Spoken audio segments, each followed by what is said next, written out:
Assalamualaikum warahmatullahi wabarakatuh. Bismillahirrahmanirrahim. Nahmaduka ya ghafuru ya syakuru. Mashalli wa sallim barik ala sayyidina maulana Muhammadin wa ala alihi wa sahbihi asma'in nama ba'du. Ada satu kearifan namanya hidup itu apa? Hidup itu adalah cari sebanyak mungkin supaya hidup itu tidak tergantung pada banyak hal. Jika misalnya cara berpikir orang-orang modern itu sebenarnya banyak orang-orang ilmuwan yang nggak ngagumi Amerika, bukan karena angkuh ndak. Untuk mempertahankan kebesaran negara sebesar itu, kebutuhan listriknya besar, kebutuhan tentaranya besar, kebutuhan apa? Sementara negara kayak Venezuela atau Swiss kebutuhannya ada banyak. Pertanyaannya, yang tergantung dengan banyak hal sama yang tidak tergantung banyak hal itu pinter mana? Kalau dibalik pertanyaannya gitu, negara-negara maju itu tidak keren kalau dibalik pertanyaannya. Orang yang untuk mempertahankan eksistensinya banyak, butuh banyak hal, dengan yang tidak butuh banyak hal, itu pinter mana? Orang yang bahagianya nunggu jadi dokter, nunggu jadi kiai besar, kiai viral, dengan orang yang bahagia cukup dengan ngopi, itu pinter mana? Tapi kalau dibalik pertanyaannya, orang yang tahunya nikmat hanya kopi, dengan nikmat yang banyak, pinter mana? Makanya Mbah Mun tuh kalau guyon itu lucu. Aku iku sakake ambek wong desa sing mlebu swarga. Saya dulu eskal mlebu swarga kok disakeni. Akhirnya beliau memberi penjelasan. Wong desa iku roe pakanan enak, iku mau kopi mbek uduk. Lah swarga iku mau nuruti sing dikarepno. Akhirnya wis mau mangan, wis ngopi, nguduk, ngopi wong ora roh pakanan liyane iku ora roh. Nasi mandi ya ora roh, pizza ya ora roh apa-apa. Terus saya bilang, wah lah niku nak nganti selera tentang wanita cantik. Iku juga sederhana. Rontok pesek ya wis cantik, rontok ireng ya wis. Apa bidadarinya seperti itu karena saking enggak pengalamannya. Jadi surga itu kan nuruti apa yang diinginkan. Kira-kira keinginan orang kampung kalau di surga itu apa coba? Makanan apa coba? Ya, nak senengnya ketemel gemblong gitu. Artinya malaikat lebih suka nangani surganya orang-orang kampung di Bang Pak Rektor. Ini sudah ribet ini. Makanan apa saja sudah pernah dicoba. Terus kalau di mall tahu orang macam-macam, seleranya macam-macam pasti. Enak mana kalau sampai jadi malaikat pelayan surga? Suka ngelayani orang kampung apa yang orang kota? Orang kampung kan? Jadi ya itu guyon tapi itu menjadi pikiran kita bahwa orang yang banyak kebutuhan itu sebetulnya banyak kebodohannya karena menggantungkan kebahagiaannya dengan banyak hal. Makanya Imam Syafi'i ngendikan istighna itu apa? Al-istighna anisya'i. Yang dikatakan kecukupan adalah berusaha sebanyak mungkin banyak hal tidak kamu butuhkan. Bukan memenuhi semua kebutuhan kamu karena nafsu kamu ini tidak ada batasnya gitu. Kalau kamu penuhin nggak akan selesai. Itu ada perempuan yang kurang cantik itu minta doa saya, Gus doain suami saya kaya, terus tak guyonin, terus gak minta. Kalau suami kamu kaya, yang pertama dirubah itu apa? Rumah supaya rumah saya bagus. Kedua apa? Mobil supaya mobil saya bagus. Nanti yang dievaluasi itu kamu. Mobil bagus, Alphard, rumah mewah, istrinya kamu pasti itu dievaluasi. Langsung enggak usah sudah gini aja kan. Jadi pertama yang dievaluasi itu kaya itu coba kalau suami kaya itu yang dievaluasi pertama rumah ya, rumah ganti. Setelah itu apa? Mobil. Kira-kira berikutnya akhirnya sudah Gus nggak jadi. Nabi Ibrahim itu pernah minta umur panjang, keren umur panjang. Sama Allah nggak dijawab. Datang orang tua gitu mertamu ke Nabi Ibrahim, terus disuguhi dikasih kurma. Apa itu? Kok kurma apa? Anggur yang sudah matang sekali, sudah dimakan. Setelah dimakan meler keluar lagi, dimakan lagi meler lagi. Terus Nabi Ibrahim masuk lagi ke kamar. Ya Allah, doanya tak cancel. Nanti kalau saya tua kayak itu. Jadi Allah itu gak jawab langsung tapi ngirimkan itu. Akhirnya ya Allah gak jadi. Nanti takut itu. Saya pernah ngalami jadi kiai tadi ada ibu-ibu ya gak pati cantik lah. Suaminya tuh miskin sekali. Minta doa saya supaya kaya. Bareng tak kasih pertimbangan itu udah gak usah gak jadi. Jadi itu kearifan. Tapi kearifan ini harus kita tanamkan. Saya nggak bisa membayangkan Indonesia yang besar ini, andai kan tidak ada qanaah, nerimo ing pantum. Coba sekarang ada Covid. Andai kan Indonesia tuh kayak Perancis. Saya beberapa kali punya tamu orang yang hidup lama di Perancis, bahkan dapat istri orang Perancis.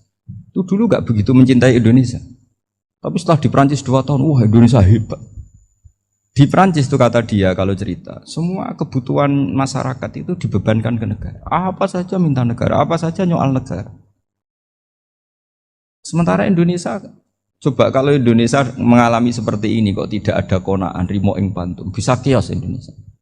Orang miskin nyalahkan negara, kelaparan nyalahkan negara, apa saja. Tapi barokahnya dididik kiai, jogeman nyalahno wong liya. Urip rimo ing pantum, diame. Sampai gak ngerti kalau Covid. Banyak tuh orang-orang kampung itu, orang lugu-lugu itu. Mbah niki saking Covid, salam ning Covid, muga-muga umure panjang. Dikira Covid itu nama orang yang ahli sosial itu. Mbah niki dana saking Covid. Matur nuwun sampekno salamku, muga-muga umur panjang. Bingung kan yang nganterin ini. Ini gimana yang mau menjelaskan? Memang nggak paham. Ribet kan. Tapi saya pastikan bahwa dengan keadaan seperti ini kita bahagia, kita stabil, itu jelas barokahnya kalimat tadi, moto tadi atau pegangan hidup tadi. Makanya disebut al-ibarat qutun li'ailatil mustami'in, bahwa redaksi atau kata-kata atau pegangan atau filosofi hidup, apalah namanya itu adalah penyemangat. Penyemangat. Karena kata-kata ini memang luar biasa. Ketika sahabat perang demi kebenaran, zaman itu ya pasti benar karena yang dibela Nabi. Dulu itu kan enak zaman Nabi, yang dibela mesti benarnya, musuhnya mesti salahnya. Sehingga dulu itu memang harus tegas. Kalau sekarang mau tegas gimana? Yang kamu bela tidak mesti benar, musuhnya tidak mesti salah. Ribet kan kalau misalnya saya tukaran sama Pak Rektor, kamu mau bela mana kan bingung. Saya tidak mesti benar, saya tidak Nabi. Pak Rektor apalagi tidak mesti benar lagi kan? Ribet kan? Jadi kalau kita mau perang sekarang itu mau pede gimana? Enggak. Makanya banyak ulama sekarang tuh mau tegas tuh enggak berani karena ya banyak hal yang abu-abu lah wilayahnya. Misalnya pilihan presiden, atau pilihan bupati, pilihan menteri. Kamu mati-matian bela itu, yang kamu bela tidak mesti benar, musuh kamu tidak mesti salah. Misalnya pilihan bupati, wah ini kabupaten ini baik kalau bupatinya ini, yang satu bilang ini, terus tim suksesnya kamu tanya, kamu yakin? Ya tidak juga. Lah kenapa semangat? Kan saya botohnya, paling alasannya ya itu aja, bukan yang lain. Beda dengan zaman Nabi, nabinya mesti benar, Abu Jahalnya mesti salah, kan enak aturan mainnya jelas. Singkat cerita dalam perang itu banyak sahabat yang alami luka, ngalami apa gitu. Kemudian curhat ke Nabi, ya Nabi gara-gara derekkan jenengan, ngikuti jenengan saya harus ngalami seperti ini. Ngiranya orang itu diapresiasi sama Allah keluarnya. Ternyata sama Allah gak diapresiasi. Malah diturunkan ayat intakunu ta'lamuna fa innahum ya'lamuna kama ta'lamun wa tarjuna minallah ma'ala yarjun. Kalau kamu sakit karena perang, orang-orang kafir itu ya sakit. Itu saja berani padahal demi kekafiran. Wa tarjuna minallah ma'ala yarjun. Padahal kamu punya nilai lebih yaitu berharap kepada Allah yang mereka tidak punya. Saya jadi kiai itu ya kadang mangkel. Karena yang benci ya benci, yang seneng itu ngel-ngel loh kayak Pak Bejo. Jadi semuanya ribet. Nah iya, yang benci ya ganggu, yang seneng ya ganggu, tambah nemen. Seribet. Tapi kalau sudah ingat bandar narkoba, mereka berhadapan dengan polisi, kadang ditembak karena kesalahannya terlalu fatal. Antar persaingan mereka juga bisa tembak-tembakan karena merebut pasar narkoba. Itu saja mereka berani. Kok kita yang jadi kiai kadang dicium tangannya, dihormati gak berani, hanya takut musibah-musibah kecil lah, atau problem-problem kecil. Lah iya, kalau kita bandingannya gitu. Kalau kamu mau tahajud kedinginan, itu masih nanti dihisab Allah itu gitu. Maling ayam itu keluar malam-malam, hanya dapat ayam. Itu gak takut dingin. Ya gak takut digebuki masa. Kamu mau tahajud aja takut dingin. Makanya nanti hisabnya orang soleh itu nanti dijajarkan orang dolim. Terus diperbandingkan. Wah itu habis kamu kalau itu. Jadi misalnya Unisula mau rapat, tapi ini malam, kalau malam dingin nanti sama masuk angin. Wah anak-anak pang di perapatan aja berani kamu. Kalau sudah perbandingannya gitu tuh ribet kita nanti. Makanya itu kalimat itu moto atau filosofi hidup. Sehingga diulang lagi nasihat itu. Iyam saskum korhun fakodu masal koma korhum mislu. Kalau kamu kena luka, orang-orang yang nggak benar juga akan kena luka. Itu aja berani demi ketidakbenaran. Masa kamu demi kebenaran enggak berani? Akhirnya orang itu, ya itu kalimat, itu heroik. Makanya kita ini penting ya, makanya tadi himne Unisula dimulai kalimat thayyibah. Karena kalimat ini yang menjaga kita kalimat ini. Misalnya tentang Tuhan. Kenapa orang Islam imannya kokoh seperti ini, termasuk yang sudah hidup di Amerika, di Australia, di mana-mana. Itu ya barokahnya ajaran atau barokahnya kalimah. Saya sebut kalimah saya pakai bahasa santri. Karena la ilaha illallah itu dalam tradisi santri disebut kalimatu haqqin alaiha nahya wa alaiha namut wa alaiha nub'ats. Ada yang riwayat wa biha nub'ats insyaallah taala minal aminin. Kenapa mereka di mana-mana meskipun sekolah di Amerika, di Australia, bahkan di Uni Soviet tetap mukmin? Itu barokahnya ajaran yang benar. Allah itu siapa? Tuhan. Tuhan itu sifat dasarnya apa? Awal.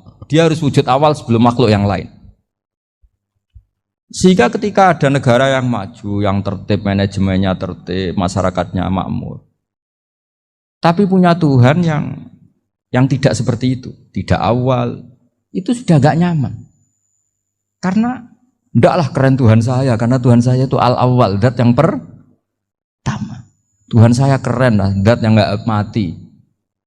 Tuhan yang gak mati, yang gak pernah mengalami kematian. Sehingga tontonan atau yang dilihat kenikmatan-kenikmatan yang lain ini tidak mengubah dia pendirian tentang Tuhan. Karena mantapnya satu kalimat tadi bahwa Tuhan itu ya harus satu, harus awal, harus tidak mati, tidak rusak, tidak mengalami apa-apa yang membahayakan. Sehingga ketika ditawarin Tuhan yang lain meskipun menjanjikan secara finansial atau kemakmuran, mereka gak tertarik. Itu coba, itu barokahnya makmur apa barokahnya ajaran? Barokahnya ajaran. Sering negara Islam itu kalah makmur dengan mereka, tapi barokahnya ajaran ini tetap apa? Tetap Islam. Makanya Nabi Ibrahim, Nabi yang sukses bikin wa ja'alaha kalimatam baqiyatan fi. Di antara tugas suci Nabi Ibrahim dan semua Nabi adalah wa ja'alaha kalimatam baqiyatan fi aqibi. Nabi Ibrahim itu Nabi yang diberi gelar Allah. Dia adalah Nabi yang menjadikan kalimat tauhid itu kalimat yang abadi. Fi akibih, di anak turunnya, di semua generasinya, baik anak turun karena gen maupun karena pembinaan, karena pendidikan. Ini penting sekali saya utarakan karena apa? Satu kehidupan itu sebenarnya digerakkan oleh kata-kata, oleh moto kalau orang bahasa modern. Sehingga banyak ulama mengatakan al-ibarat kutun li'ailatil mustami'in, bahwa redaksi atau moto atau pegangan hidup itu penggerak kehidupan. Sehingga sebetulnya manusia itu digerakkan oleh kalimah-kalimah itu, oleh moto-moto itu, oleh prinsip-prinsip hidup itu. Misalnya orang Palestina itu tiap hari ke pasar, gitu. Mereka ke laut, gitu. Ditanya, kenapa tidak takut tembak Israel? Jawabannya lucu. Kena tembak ya mati, nggak makan ya mati, nggak kerja ya mati. Ya sudah, sama-sama mati ya mendingan aktivitas normal. Tapi saya tidak menyarankan itu untuk melawan COVID. Ini cerita saja nanti. Kamu jangan provokator itu, karena ini wilayah sensitif. Jadi banyak orang yang poligami. Kalau ditanya alasannya gitu, istri satu ya cerewet, dua ya cerewet, mendingan 4. Ya banyak ya gitu. Tapi ada yang kebalikan, istri satu cerewet saja hampir jantungan, apalagi 4, tinggal matinya kan gitu. Itu semua yang menggerakkan itu kalimat. Kalimat itu satu pegangan. Banyak orang loh yang nggak ingin jadi rektor tuh banyak loh Pak Bejo. Jangan kira semua dosen ingin jadi rektor. Melihat rektor sibuk rapat mempertahankan reputasi Unisula terus sering pegang kepala. Ngapain repot-repot? Jadi tukang sapu aja dapat gaji, ngopi, rokokan selesai. Bodoh amat jadi rektor, mikir orang banyak. Banyak loh orang yang nggak ingin jadi presiden tuh banyak. Karena ngopi nyaman, gak ada yang ganggu. Mau tidur sampai jam 9 siang juga gak ada yang ganggu. Sehingga mereka melihat pegawai negeri itu gak keren, orang kok diatur jam, disiplin. Itu memang cara Allah membagi rahmat. Mau kamu apakan coba? Cara syukurnya dia seperti itu. Bapak saya dulu tuh sering ngajarin saya, diajak jalan-jalan pagi-pagi. Melihat orang ngopi, makan uduk, itu bapak seneng. Kok enak jadi wong awam. Ngene esuk-esuk nyemak bocah kesel kabeh kono enak ngopi rokokan. Bapak kadang iri sama orang awam itu iri. Sudah gitu berharap masuk surga kan enak sudah gitu. Tahu-tahu mati, tidak tahu ke surga apa ke neraka ya tidak tahu. Jadi nah, orang dulu itu orang yang bisa mensederhanakan dunia. Sehingga ya sudah cara bahagia. Makanya saya alhamdulillah saya ini kerjasama sama UII sama beberapa kampus. Memang amdan itu sengaja. Kampus itu ya punya sistem yang nggak bisa mewakili sistem kiai. Kiai juga punya sistem yang nggak terwakili oleh kampus, juga sebaliknya saling melengkapi. Saya sering ketemu rektor UII, rektor kampus-kampus Islam. Mereka cerita, Gus pendidikan pondok harusnya dimodernkan gini-gini. Saya bilang, kalau pondok modern kayak kampus itu nanti saya ketemu Allah nggak bisa jawab. Kenapa Gus? Saya beri contoh gini. Kalau misalnya perempuan perawan lah atau apa saja, pokoknya perempuan mau tanya tentang menstruasi atau haid. Kalau semuanya sistem kampus, dia harus kuliah dulu. Registrasi dulu, kuliah dulu, bayar dulu. Dan dapat jawabannya nunggu mata kuliah pas itu. Bandingkan kalau sistem pondok, saya tuh sering ke pasar sama anak saya dicegat sama ibu-ibu. Gus, anak saya ngalami gini-gini, keluar darah terus menerus, nggak 6 hari tapi 1 bulan penuh. Itu hukumnya apa Gus ya? Nanti saya mau sowan ke jenengan. Nggak usah sowan di sini aja. Ya sudah, sebelum mengeluarkan darah yang rutin seperti itu biasanya haidnya berapa hari? 6 hari ya sudah ikut yang 6 hari, yang lainnya istikhadah. Ngoten tok Gus, ya udah ya. Begitu terus di masalah udhiyah. Ya coba kalau semuanya pakai sistem kampus, daftar dulu, bayar dulu. Jadi ini nggak ada jawabannya, nunggu mata kuliah itu. Baru dapat jawaban, itu biasa nggak sholat bertahun-tahun karena belum ada jawaban tentang itu. Nah itu kalau misalnya orang mati, tahunya cara memulasara jenazah itu nunggu kuliah dulu, pas mata pelajaran itu dulu, baru menangani orang mati. Berarti orang mati itu tergeledak semua. Tapi kalau kiai kan enggak. Kesini orang mati terbakar, kalau dimandiin malah badannya copot-copot, itu gimana hukumnya? Ini ada orang mati Gus Kendat, ini disolati apa enggak? Ada orang mati oplosan itu disolati enggak? So sering ditanya gitu. Gak usah registrasi Pak Rektor, gak usah registrasi, gak usah daftar, gak usah seminar. Makanya kalau orang kampus wani kiai itu ya kualat tenan gitu, karena ini yang on time. Tapi pondok seperti saya ya ikrar seikrar-ikrarnya pentingnya kampus karena melatih efisiensi waktu, disiplin, tata kelola manajemen sehingga kita ya hormat.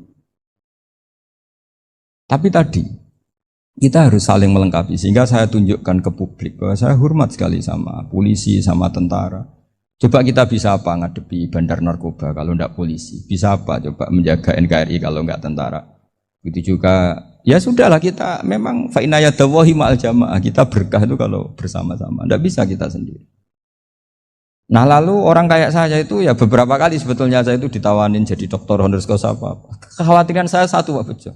Takut pas gak punya uang, itu dokter gak di duit kan gak pantas gitu. Jadi repot gitu, daripada beban lah sudah lah, gak usah dokter. Jadi kalau gak punya uang ya pantas, terus kalau ngebis ya pantas. Suatu saat kalau mati gak ada yang hadir ya pantas, enggak dokter gitu. Kalau sudah dokter kok masuk neraka, kayaknya apalagi rektor kampus Islam kok masuk neraka itu kan kok kayak gak pas itu. Misalnya rektor Unisiola ditanya mungkar nakir, nggak bisa kan kayak gimana gitu. Makanya harus sering ngaji saya supaya nggak malu di depan mungkar nakir. Masa rektor ditanya mungkar nakir nggak bisa. Harus berani bentak. Ini saya rektor loh Pak mungkar nakir. Masa. Kalau wali-wali dulu berani. Masyhur di cerita wali-wali ditanya marabbuka manabuka. Saya ini guru tauhid. Kok kamu tanya marabbuka manabuka yang ngelotok? Kamu tidak pernah ngaji, enak aja tanya. Jadi wali-wali itu ya rileks ngadepi mungkin. Saya akan rileks wali di Bang Pak Rektor. Saya yakin itu.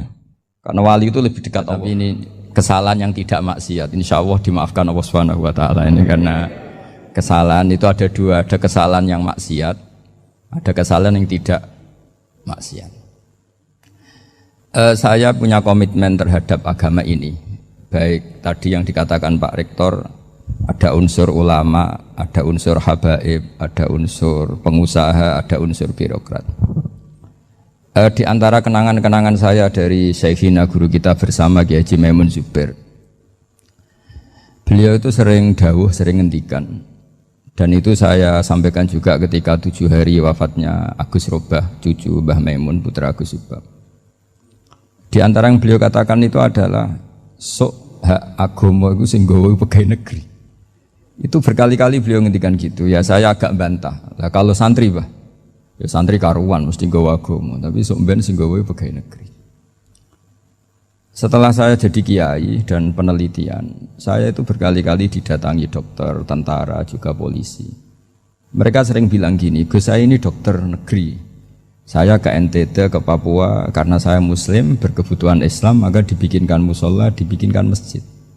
Kalau kiai tidak bisa, bikin sendiri urunan mau narik siapa, mau narik tarikan di jalan yang mau nyumbang siapa. Tapi kalau kebutuhan negara karena tugas negara, ya difasilitasi negara dan tidak dianggap misionaris karena negara. Begitu juga di beberapa negara yang non muslim kayak di Argentina, di Venezuela, itu ada masjid, ada kajian Islam ya karena duta besar dan itu aparat negara. Disinilah kearifan para ulama berkoalisi dengan umarok dengan makna yang positif bahwa agama ini harus ditopang umarok, sistem negara. Tentu di situ ada tentara, ada polisi, ada macam-macam. Kita sebagai kiai juga enggak berdaya di depan para bandar narkoba apa-apa kalau enggak ada BNN. Kita mau apa dengan korupsi kalau enggak ada KPK. Sehingga kearifan para guru-guru kita, mulai Mbah Maimun, bapak saya sendiri, NU, Muhammadiyah, semua ormas-ormas Islam itu pasti maulah kerjasama. Karena kita siapa? Kalau tidak kerjasama. Dan di antara pesan Rasulullah SAW adalah yaduwahi ma'al jamaah. Jadi apa ya? Kebersamaan itu sudah berkah. Fa inna yaduwahi ma'al jamaah. Jadi berkah. Lalu kenapa saya kalau ngaji bawa kitab? Ini agak sebetulnya itu lazim. Lazim itu suatu yang harus. Tapi karena kelamaan mubalek itu tidak pakai kitab. Seakan-akan bawa kitab itu yang aneh. Sebenarnya aneh mereka. Karena begini logika simpelnya ya. Umat Nabi ini berhak dapat apa coba? Berhak dapat warisan yang paling luhur, paling hebat, paling jernih. Apa itu Quran dan hadis? Pertanyaannya, siapa yang paling punya hak otoritatif untuk menerangkan Quran hadis? Ulama. Ulama yang mana? Ya yang kapabel, yang sudah diakui dunia kayak Imam Ghazali, Imam Bukhari, Imam Syafi'i. Artinya kalau kita tidak pakai materi itu ulama mendapat pikiran kita, bukan mendapat pikiran mereka. Saya ulang lagi, kalau kita tidak pakai materi yang otentik, yang orisinil, umat ini mendapat pikiran kita, bukan pikiran mereka. Maka saya berusaha supaya teman-teman atau semua umat Islam dapat pikiran-pikirannya Imam Ghazali, pikiran-pikiran Imam Bukhari, pikiran-pikiran Abdul Qasim Al-Junaidi, kejernian-kejernian Abu Yazid Al-Bustami. Kejernian itu diantaranya adalah misalnya makalah yang menurut saya itu makalah yang super. Jadi untuk ngadepi krisis karena COVID atau karena apalah, itu lama dulu sederhana sekali. Beliau-beliau punya rumus yang mungkin jarang didengungkan orang, tapi saya akan kampanye rumus ini. Al-istighna, haqiqatul istighna, itu adalah al-istighna anis syai' labihi. Jadi pemenuhan kebutuhan yang sebenarnya adalah kita berusaha menghindari sebanyak mungkin kebutuhan yang sekunder, yang enggak penting. Bukan memenuhi semua yang kita inginkan. Jadi misalnya begini ya, kalau kita lapar, itu keinginan kita itu makan enak apa asal makan? Tentu jawabannya asal makan yang sehat. Tapi kalau nuruti nafsu kita, makannya yang enak, teman makan ya enak. Terus di warung yang favorit. Ini kan satu kebodohan. Kenapa untuk makan saja butuh definisi sekian banyak? Yang kita harus kecewa, warung favoritnya bisa sudah tutup. Atau kita ke sana harus macet. Ribet. Yang benar-benar arif dan bijaksana itu adalah al-istighna anisya. Sesuatu yang tidak mendesak itu jangan jadikan kebutuhan. Sehingga kalau kita puasa misalnya, semua makanan itu enak karena kita sangat lapar. Sehingga Abul Qasim Al-Junaidi ketika ditanya, ma'idamu to'am, lauk makanan itu apa? Jawabannya lucu, alju, lapar. Kalau kamu lapar ya semuanya enak. Ini sudah mulai hilang. Kita bilang makan enak itu ya sate, ya gulai, ya pizza yang kita senang. Akhirnya apa? Untuk nikmati nikmatnya Allah itu kita jadi ribet. Apalagi yang orang-orang fasik harus ditemani perempuan yang tidak halal misalnya, atau harus ada ajudan, ribet. Nah pertanyaannya, orang yang ribet sama yang nggak ribet itu pinter mana? Pinter yang nggak ribet. Nah ini kearifan-kearifan yang mulai hilang. Lalu siapa yang bisa mewarisi itu? Ya ulama. Jadi ulama itu cara berpikir sebenarnya simple. Makanya mereka sering kalau tahajud itu, di antara makalah Sayyidina Ali paling terkenal dan yang menjadikan beliau punya derajat yang luar biasa itu adalah kafani izzan antakuna li robban wa kafani fakhron an akuna laka abdan. Ya Allah, saya ini sudah begitu mulia, begitu terhormat dan sangat-sangat terhormat karena yang menjadi Tuhan itu Engkau. Jadi rumus pertama itu karena menjadi Tuhan itu Engkau. Hanya Tuhan yang abadi, Tuhan yang pertama, hanya Tuhan yang al-awwal. Coba ya Allah, kalau saya ini punya Tuhan Fir'aun, punya Tuhan mati jadi tontonan lagi, itu kerennya di mana coba? Andai kan kita punya Tuhan Fir'aun. Atau punya Tuhan yang asal-usulnya manusia, apapun hebatnya manusia itu, kita punya Tuhan manusia itu. Tuhan yang lapar, yang kalau nggak makan mungkin pingsan, mungkin bisa kena COVID, nanti Tuhannya diisolasi. Kayak apa? Makanya ketika Tuhan Allah menyindir ketuhanan selain Allah itu, Allah hanya menyindir dengan kalimat sederhana, karena yakulani to'am, yang kamu tuhankan itu masih makan. Hanya kalau nggak makan ya lemes. Jadi lama-lama ada orang gini, alhamdulillah tadi Tuhan mampir ke saya, kelihatannya lapar, setelah tak kasih makan sehat lagi. Susah nggak punya Tuhan yang seperti itu. Beda dengan Tuhan kita, Tuhan yang nggak butuh makan, nggak butuh minum, al-qayyum, zat yang berdiri sendiri tanpa butuh yang lain, al-awwal. Sebelum ada langit bumi sudah ada Tuhan kita yaitu Allah. Bandingkan dengan Tuhan-Tuhan yang dipertuhan yang lain, yang adanya setelah bumi, misalnya Fir'aun dan sebagainya. Sehingga Sayyidina Ali pertama jadi kebanggaan apa? Kafani izzan antakuna li robban. Saya ini keren betul, karena punya Tuhan yaitu Engkau. Tuhan yang lahul asma'ul husna, Tuhan yang semuanya punya kebaikan, punya keabadian, punya keagungan. Terus wa kafani fakhron an akuna laka abdan, dan saya bangga sekali karena saya menjadi hambamu. Kalau saya jadi hambanya Pak Rektor ribet kan, sudah tak hormati ternyata nanti tidak rektor, ya kan ribet kan. Terus pokoknya ribet, jadi budaknya manusia itu ribet. Makanya ada seorang wali datang ke temannya yang jadi presiden atau jadi raja.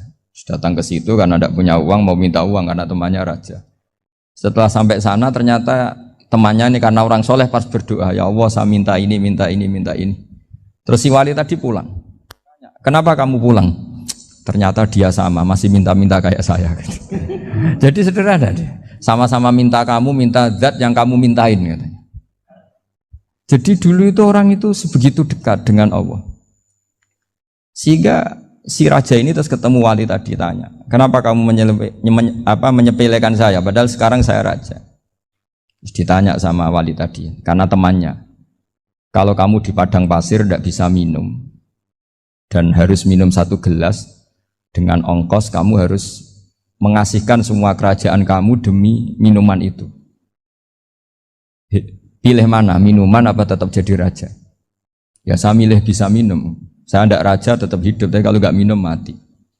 Bagaimana Anda bangga dengan satu kerajaan sing la yusawi kak samain, yang tidak sama dengan segelas air.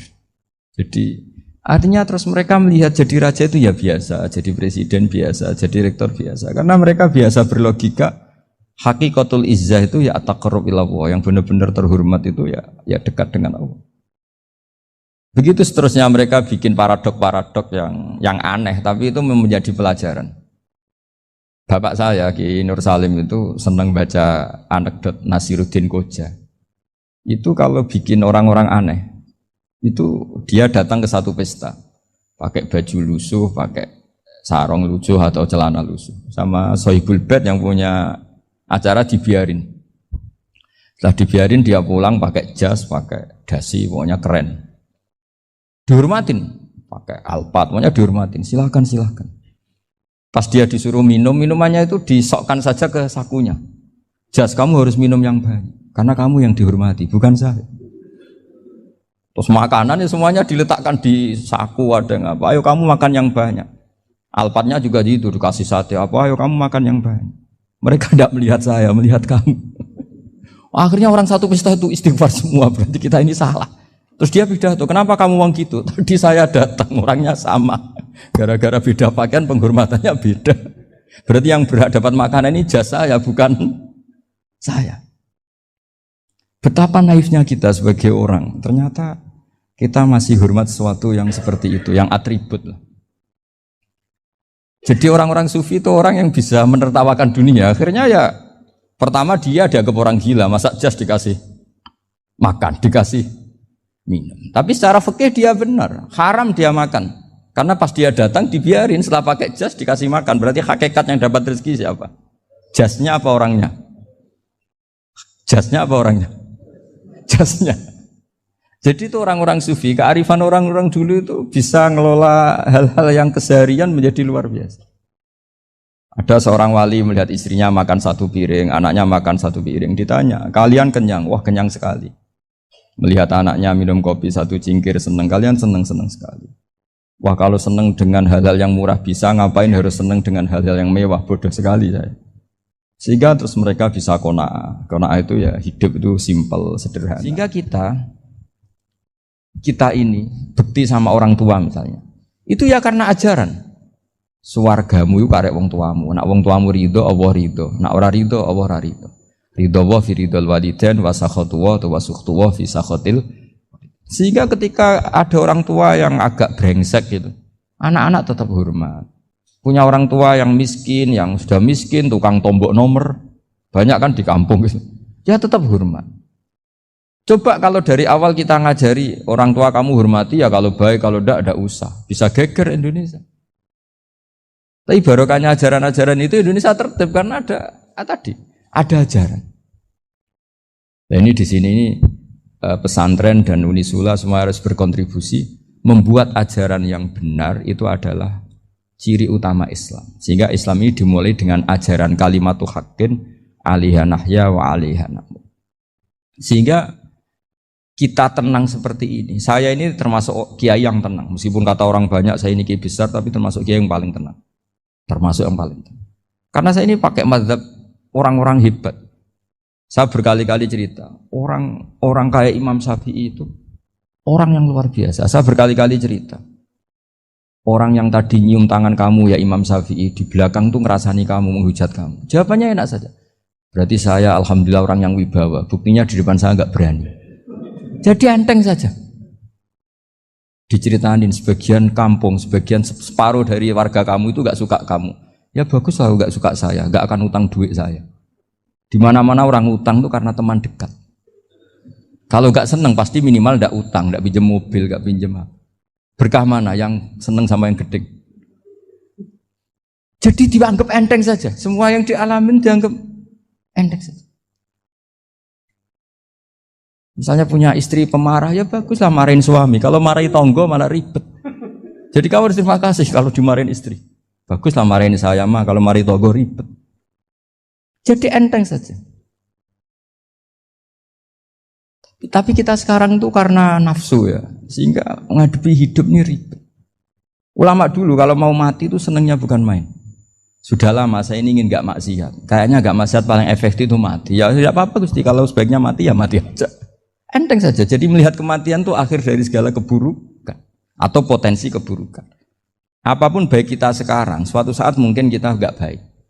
Yang bisa menghentikan ketidakbaikan atau potensi ketidakbaikan itu apa coba? Mati kan?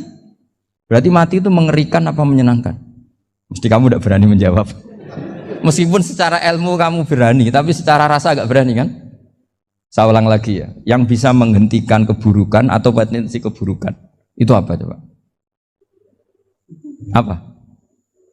Kematian. Berarti kematian itu menyenangkan atau menyusahkan? Apapun kamu tidak berani jawab karena kamu agak-agak duniawi itu kelihatannya. Tapi secara ilmu, kamu tahu kan kalau mati itu tidak buruk-buruk banget. Karena apa? Itu akhir dari segala keburukan. Sehingga Nabi ngajarkan kalimat itu begitu luar biasa. Allahumma ahyini makanatil hayatu khairan li wa tawaffani makanatil wafatu khairan li. Nabi melihat dunia itu begitu indah. Ya Allah, kalau saya ini hidup, anggap saja hidup ini ziyadatan li fi kulli khairin, menjadi modal saya menambah segala kebaikan.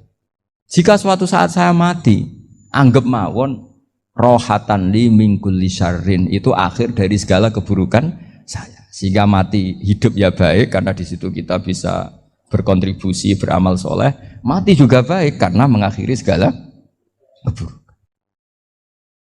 Nabi nate ngendikan lagi, ajaban li amril mu'mini inna amrohu kullahu khair. Orang mukmin itu mengagumkan, semuanya baik. In asobathu na'ma syakara fakana khairan lah. Kalau baru dapat nikmat, dia syukur, maka itu baik. Wa in asobatu dharra sabara, kalau dapat masalah mereka sabar, itu juga baik. Sehingga orang mukmin dua sisinya pasti baik. Itu juga kalimat, maksudnya moto atau pegangan hidup. Nah berikut ini saya beri contoh, ini kenangan saya, ini contoh terakhir. Masalah jadi orang terkenal maupun tidak. Di sini dicontohkan Imam Ghazali di halaman 367 di kitab saya 367, juznya 3 di kitab Ihya Ulumuddin. Di sini beliau cerita betapa untuk menjaga ikhlas sebaiknya orang itu tidak terkenal, tidak syuhrah, tidak terkenal. Oke, itu kita sepakat ya, karena kalau terkenal mungkin orang dipaksa publik dengan tanda kutip untuk selalu berbuat baik, tapi karena jaim lah, jaga image atau apa. Tapi ketika dibalik pertanyaannya, kamu rela yang terkenal itu orang nggak benar, sementara yang orang benar itu nggak terkenal. Lalu masyarakat taunya yang tidak benar. Kalau pertanyaannya dibalik gitu, orang baik wajib terkenal enggak? Kalau pertanyaannya dibalik seperti itu, dokter yang benar tidak terkenal, yang malpraktek terkenal. Kamu ingin kondisi seperti itu? Gak ingin kan? Kampus yang bagus gak terkenal, kampus yang bagus gak terkenal, yang gak bagus. Nah, artinya apa? Gara-gara olah kata, olah pikiran, ini logika jadi rubah. Lagi-lagi apa? Jawaban itu ada di kata-kata sebetulnya. Makanya bab-bab seperti ini tidak usahlah kita berdebat, berpolemik. Sebaiknya orang itu humul, menutup diri, apa sebaiknya orang terkenal, itu nggak perlu seperti itu. Sudah terserah Tuhan saja. Makanya saya mulai dulu ngaji sampai sekarang itu ya tidak punya punya ikon tertentu atau punya website tertentu, enggak. Sudah terserah pangeran. Saya juga tidak sok suci materialistik atau enggak, ya tidak mikir saya. Bukan apa-apa ya, karena saya ini kiai, jadi biasa urusannya sama Allah, tidak sama makhluk. Jadi pusing kalau sama sarah-sarahnya makhluk itu pusing. Meskipun rektor kalau nasihati saya pasti tidak saya terima, itu tetap makhluk, itu sudah ada ngefek kalau saya itu sudah ada itu. Bukan karena saya sombong, ya memang makhluk betul gitu, bukan. Cuma nasibnya bejo aja, tapi makhluk tetap makhluk. Saya beri contoh ya. Ini makalah yang ditulis Imam Ghazali. Ya, i'lam aslahaka Allah anna aslal jah wa intisarus sayyid atau sayyidi wal istihar. Wa huwa mazmum itu. Balil mahmudu al-khumulu illa man saharahu wa ta'ala linasri dini min ghairi takallufi talabi syuhrati minhu. Jadi kalau kamu ingin ibadah kamu selamat, ya kamu jangan terkenal. Tapi resikonya adalah kalau kebaikan itu tidak terkenal, maka agak dikenali. Kalau agak dikenali berarti masyarakat hanya punya percontohan yang tidak baik, karena yang baik tidak terkenal. Jadi itulah ulama-ulama dulu. Jadi apa-apa itu dibanding-bandingkan. Kemudian nanti kelihatan, jawabannya itu kelihatan. Jadi ulama dulu itu biasa ngarang misalnya afatun nikah, sisi negatifnya nikah. harus ngurmat istri, harus macam-macam. Kalau terlantar itu ya dosa. Seperti tadi Pak Marsudi cerita, kalau orang ngapalkan Quran itu takut lupa. Kalau lupa itu jadi dosa. Pertanyaannya, kalau semua orang takut lupa, takut dosa, semua orang nggak hafal Quran karena potongan-potongan lupa. Cara berpikir tidak seperti itu. Kalau berpikir ya namanya hafalan ya inginnya hafal, kan nggak ingin lupa. Lah nanti kalau takdirnya lupa karena hal-hal yang dimaklumi oleh syariat itu nggak yang termasuk dosa. Yang dosa itu lupa takliwiri udhrin syar'iyyan, lupa yang tidak ada sebab yang apa? Syar'i. Tapi lupa bawaan EQ-nya tidak bagus, lupa bawaan sering dibentak. Oh itu nggak masalah karena bawaannya orang tertekan itu ya lupa. Coba kamu hafal Quran, terus punya kredit jatuh tempo, pas hari itu aku yakin nggak cerdas sudah. Itu bawaannya orang tertekan itu pasti lupa. Jadi ya saya teruskan ya. Jadi terus ada makalah yang sangat bagus sekali tentang itu. Saya baca ya. Wa yadullu ala dzalika anna Allah azza wa jalla amaral anbiya'a bi idharil amali lil iktida wa khassahum bi mansibin nubuwah. Wala yajuzu ayyudhanna bihim annahum khurrimu afdhalal amalen. Jadi orang yang terlalu mendewa-dewakan khumul itu menutup diri. Oke itu baik karena dengan khumul, dengan menutup diri Anda tidak riya, Anda tidak pamer. Tapi kata Imam Ghazali, kamu juga harus ingat di antara syaratnya Nabi itu harus mengumumkan kalau beliau itu seorang Nabi. Harus memaklumatkan kalau beliau seorang Nabi supaya bisa diikuti. Caranya sholat harus diumumkan sehingga Nabi itu mengatakan harus jamaah. Karena dengan cara jamaah itu bisa shollu kama ra'aitumuni sholli. Coba kalau Nabi sholatnya nggak diperlihatkan, kamu harus sholat yang benar. Caranya gimana ya Rasulullah? Itu rahasia. Bingung nggak kira-kira? Bingung nggak? Ya misalnya amal rahasia selalu lebih baik. Terus ada pertanyaan, Nabi ngendikan kamu sholat yang benar. Caranya gimana Nabi? Ya itu rahasia. Terus gimana coba? Tapi Nabi ngendikan apa? Shollu kama ra'aitumuni usolli. Ya sudah kamu sholat, niru saya sholat. Berarti Nabi sholatnya diperlihatkan apa disembunyikan? Diperlihatkan. Jadi begitu juga saya berkali-kali bilang, orang tahu kalau itu bidan ya berdasar tulisan itu bidan. Tahu kalau itu dokter gigi ya itu dokter gigi. Jangan sampai gara-gara tidak ada tulisan mau beli alat bangunan di dokter gigi, mau periksa gigi di toko bangunan. Gara-gara apa? Nggak ada maklumat. Nah, di sini ulama-ulama selalu memaklumatkan dirinya. Termasuk Imam Ghazali ketika ngarang kitab dinamai Ihya Ulumuddin, bahwa kitab ini bisa menghidupkan ilmu-ilmu agama yang mulai hilang. Begitu seterusnya. Jadi ini ngaji ya. Jadi orang itu harus ngerti ya. Jadi jangan nuruti emosi sendiri atau logika sendiri. Bahwa saya suka humul, ya monggo, agama Islam menyediakan sarana itu. Uzlah itu ya punya sisi kebaikannya sendiri. Tapi syuhrah terkenal asal tidak nuruti nafsu juga punya sisi kebaikannya sendiri. Setidaknya umat ini punya satu master kebaikan yang mudah diakses. Tapi tadi saya ulang lagi, jangan karena hadzun nafsi, jangan karena kepentingan pribadi. Makanya di sini disebutkan wa yadullu ala dzalika ay ala syuhrah anna Allah taala amaral anbiya bi idzharil amal lil iktida. Allah selalu memerintahkan para nabi kalau ngamal kebaikan ya harus dimunculkan supaya bisa ditiru. Yaitu tadi kita tidak bisa bayangkan kan kalau misalnya Nabi menyuruh kamu harus sholat yang benar, kemudian sholatnya Nabi sembunyi. Lalu ditanya, Nabi saya niru siapa? Wah itu rahasia, kamu nggak boleh lihat sholat saya takut tidak ikhlas. Ribet kan? Sehingga jamaah itu statusnya tetap harus. Nah bedanya harus ini ulama berpendapat harus yang apa? Fardu kifayah. Tapi fardu itu maknanya harus. Tapi bukan berarti kalau nggak jamaah sholatnya nggak sah, nggak. Tapi statusnya jamaah tetap apa? Nah barokahnya harus ini orang yang baru sholatnya langsung benar karena ada yang diikutin. Coba kalau mantan dukun baru sholat terus sholat sendiri, itu mesti mirip mantra. Karena dia tidak ada master percontohannya. Tapi barokahnya ada master, orang paling bodoh pun kalau sholat ya benar. Karena standar ada komandonya, ada imamnya. Sehingga Imam Ahmad malah berpikir keras. Syarat sahnya sholat itu harus jamaah. Cara pikirannya Imam Ahmad keras sekali beliau. Jika kalau orang sholat sendiri kok ada orang lain yang maunya berjamaah harus bayar, orang itu harus bayar demi sahnya sholat. Itu madzhabnya Imam Ahmad. Tapi kalau madzhab Syafi'i hanya mengatakan itu fardu kifayah, yang kalau satu komunitas nggak mau melakukan semuanya apa? Ya jadi ini sebelum sesi ringan tanya jawab, hanya 2 saja tanyanya, nggak boleh banyak-banyak, nanti nggak pulang-pulang saya. Jadi tak baca lagi biar dapat berkahnya Imam Ghazali. Wa qala qaumun asirru afdalu minal alaniyati. Terus kata sebagian ulama al-alaniyah itu afdal minas sirri. Terus diperbandingkan baik yang mana amal dipertontonkan sama anda. Terus kata Imam Ghazali, kalau orang itu bisa jaga tidak riya, maka sebaiknya dipertontonkan karena kebaikan harus yang muncul, bukan yang tidak baik yang muncul.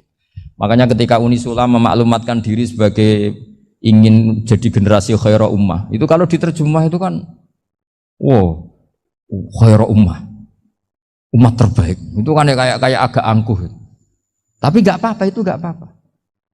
Masa kita kampanye Unisula siap degradasi moral, kan ya lucu kan. Masa jualan gitu kan ya lucu. Ya sudah, kita memang ingin mengkhidmati ummah, berbakti dengan umat, membantu supaya jadi generasi khairan apa? Tidak apa-apa, dimaklumatkan supaya dengan itu umat punya sarana. Oh kalau ingin jadi khairan ummah, kuliah di sini. Jangan lalu enggak gitu. Ya sama kita dokter, maklumatkan saja dokter gigi, dokter kandungan, dokter bedah. Sehingga orang kalau mau bedah ya jangan ke dokter kandungan. Jadi barokahnya maklumat ya. Jadi saya mohon sekali ini, saya sendiri sebetulnya orang yang enggak siap terkenal sebetulnya, tapi ya sudah terserah Allah saja. Kalau itu cara Allah menyebar kebaikan, ya monggo. Pokoknya kita tawakal saja sama Allah Subhanahu wa Ta'ala. Pertemuan kemarin kita nerangkan tentang dabaih ya. Ya mudah ya, tentang dabaih.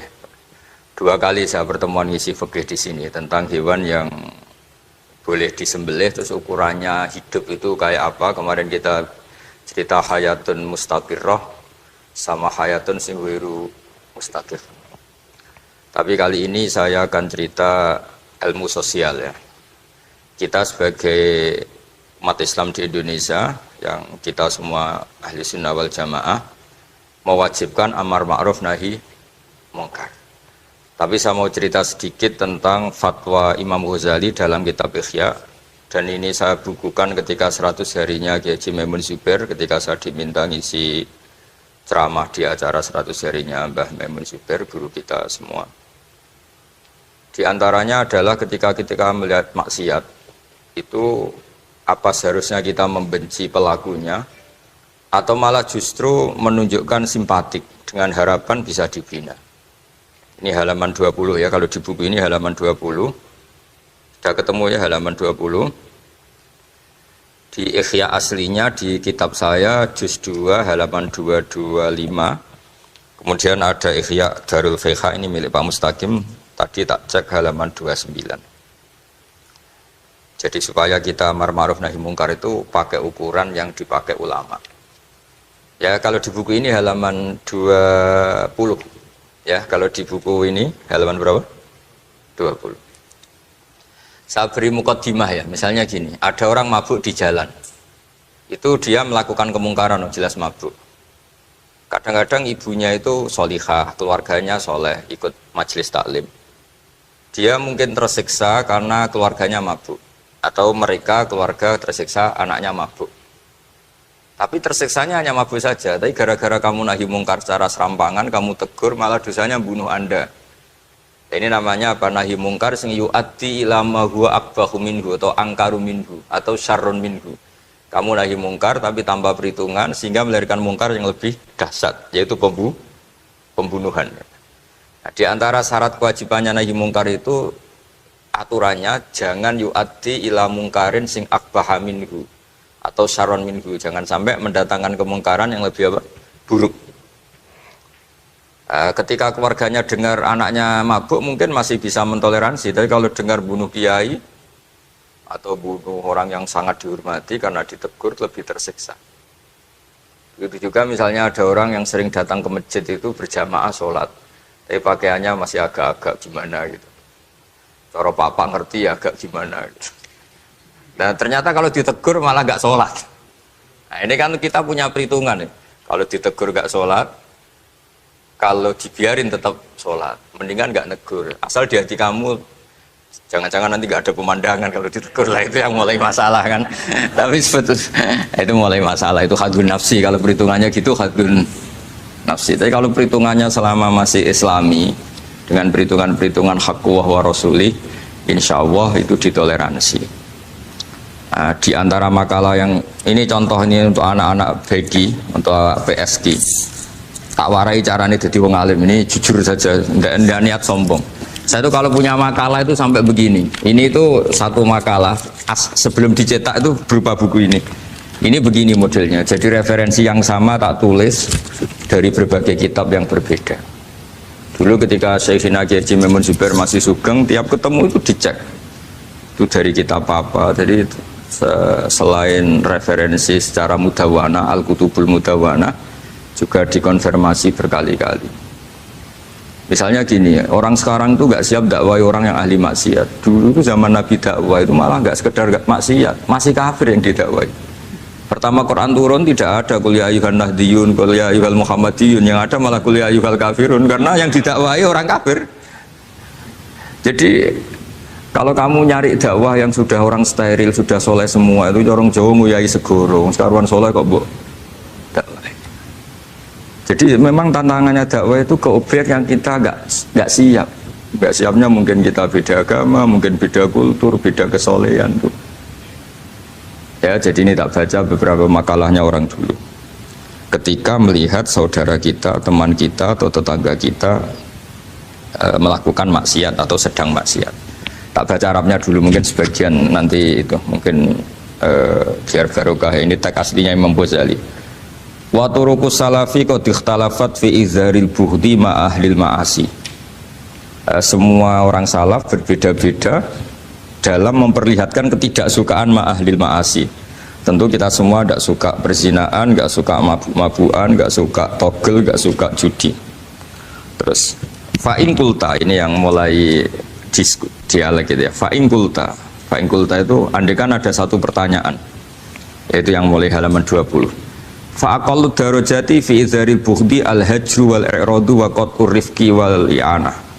Fahal yajibu dzalika hatta ya'siyal abdu bitarkih. Fa'aqulu la yadkhulu dzalika fi dhahiril ilmi tahta taklif wal ijab. Fa inna na'lamu annal ladzina syaribul khamra wa ta'atau al fawahisha fi zamani Rasulillah sallallahu alaihi wasallam as-sahabah maka yuhjaruna bil kulliyah. Dulu zaman Nabi juga banyak orang-orang yang masih mabuk, masih melakukan hal-hal yang buruk. Tapi mereka yang sedang maksiat atau baru berstatus fasik itu maka yuhjaruna bil kulliyah. Tidak begitu ditinggalkan saja atau asingkan begitu saja. Balkanu mungqasimina fihim ilaman yakhdidul qawla alaih. Sebagian sahabat kalau melihat orang yang mabuk, yang enggak benar, keras. Wa yuzhirul bughdalah, memperlihatkan tidak sukanya. Wa ilaman yu'ridu anhu wa la yata'aradu anhu. Ini milik orang Jawa, ya tidak benci, ya tidak suka, pokoknya terus pasif. Semua corong Jawa gak melok-melok ya, itu. Nggak, biar sampean ngerti bahwa perilaku kita sebagai orang Jawa atau orang Timur, orang Indonesia ternyata ada pembenaran di ikhya, meskipun kebetulan. Kebenaran Anda meskipun kebetulan. Nah kali ini kebetulan yang punya dalil itu, maksudnya tak, sudah kebetulan sekarang dicarikan apa? Dalil, kan lumayan kan supaya kelihatan pinter gak Pak Zarkasi gitu. Kalau ini pinter dapat gaji. Jadi pinter ada dua, pinter yang digaji Allah kayak saya, yang digaji negara gak Pak Zarkasi. Maka pasti kaya saya lah, yang gaji lebih kaya. Saya dulu itu sering ngajar di Jogja, ketika boyong di Naruan, di Rembang itu teman-teman saya yang kerja di Jogja itu tanya gini, Pak kok bisa ya habis gaji tetap di Jogja pindah di kampung yang gajinya agak jelas. Ya jelas saya, kata saya, kok bisa gajinya dia itu surga, gaji kamu paling 2 juta. Terus dia bilang, ya inginnya 2 juta dan surga, rakus gak baik kan. Tapi Allah itu maha luas, masih nggak apa-apa ya, gaji di dunia, gaji di akhirat nggak masalah. Kan? Jangan insya Allah betul sudah. Artinya gini, ketika melihat kemungkaran ini kan saya bela Mbah Mun, makanya judul ini Al-Intisar lil Madzhabi Syekhina, bela Mbah Mun, bela Pak Kuras, bela bapak kita sendiri. Kita tidak pernah punya guru-guru yang melihat kemungkaran itu reaktif. Tapi secara referensi yang reaktif zaman dulu pun ada, wa ilaman yuziru al-bughdalah, ada orang yang memperlihatkan ketidaksukaannya. Ya kita secara referensi itu ya ada kelompok yang seperti itu mulai dulu ya ada. Ada yang tidak ngambil sikap. Nah ini sangat Jawa sekali, wa ilaman yu'ridu anhu wa la yata'radullah. Ya, tapi kamu jangan terus bilang wah Imam Ghazali berarti NU kultural ya enggak. Imam Ghazali itu ada sebelum bahas Mas Ari, nanti kamu ngait-ngaitkan Imam Ghazali punya KTA NU enggak ya enggak ini. Ya jelas ya, ada yang ngambil sikap apa? Yudhirul bughdo, memperlihatkan ketidaksukaannya. Ada yang ngambil sikap yu'ridu anhu wa la yata'arradu lah. Nah ini yang ketiga, ini yang persis Wali Songo ini yang ketiga ini. Wa ilaman yang zuru ilaihi bi'ainir rahmah.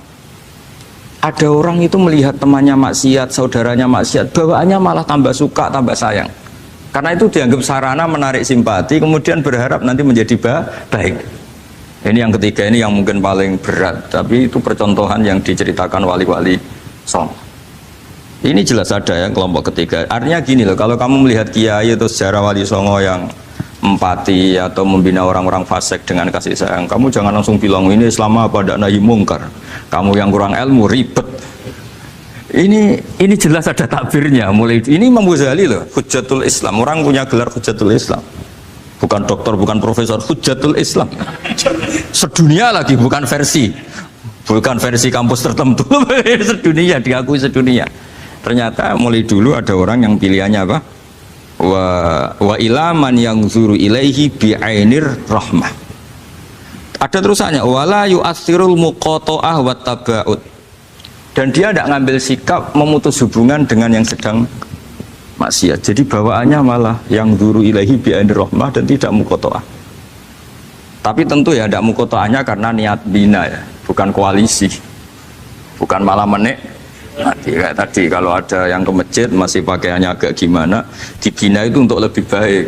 Jangan takut kehilangan tontonan. Itu yang paling masalah itu. Hadu nafsi kalau itu. Kayaknya saya enggak lah, saya kiai. Ini cerita sampai enggak cerita saya. Ya ini jelas nanti kalau yang punya kitab Ihya jelas ikut babnya Kitabu Adabil Ulfah wal Ukhuwah. Ya, jadi nanti yang kitab naskahnya beda itu di Ihya-nya ikut apa? Kitabu Adabil Ulfah wal Ukhuwah. Bab cara merasa empati, kasih sayang. Itu di situ saya pernah baca khatam dan mengajarkannya juga berkali-kali. Dan muasalah saya dengan ulama-ulama dulu yang sudah meninggal. Itu di situ Imam Ghazali kalau dalil itu gini, sampai begini ekstrimnya. Mungkin bagi orang awam tidak ekstrim, tapi bagi ulama itu ekstrim. Fa inna wa ta'ala qadim tanna alaina bi nikmatil ulfah was suhbah isqala wa allafa baina qulubihim.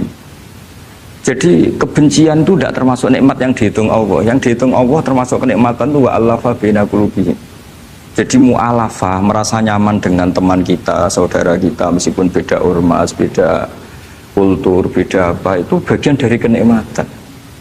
Jadi jangan mentang-mentang kamu diminahi mungkar terus adanya kebencian. Itu di Quran jelas, nikmat itu dihitung termasuk pemberian Allah terbesar itu wa allafa bainakum. Bahkan Allah ngendikan law anfaqta ma fil ardi jami'an ma alafta baina qulubihim walakin Allah alafa bainahum. Rasulullah yang kesayangannya Allah saja dibayangkan Muhammad urusan cinta kasih, urusan kasih sayang, urusan saling mencintai. Andaikan kamu biayai, andaikan negara menggelontorkan APBN untuk rekonsiliasi nasional itu tidak bisa. Karena ini urusan hati. Kamu bisa tak kayak sak miliar seneng wong elek, enggak bisa. Atau ora usah dibiayai wong ayu. Itu kan susah sekali itu. Kamu bisa seneng orang yang nggak pernah berbuat baik sama Anda, enggak bisa.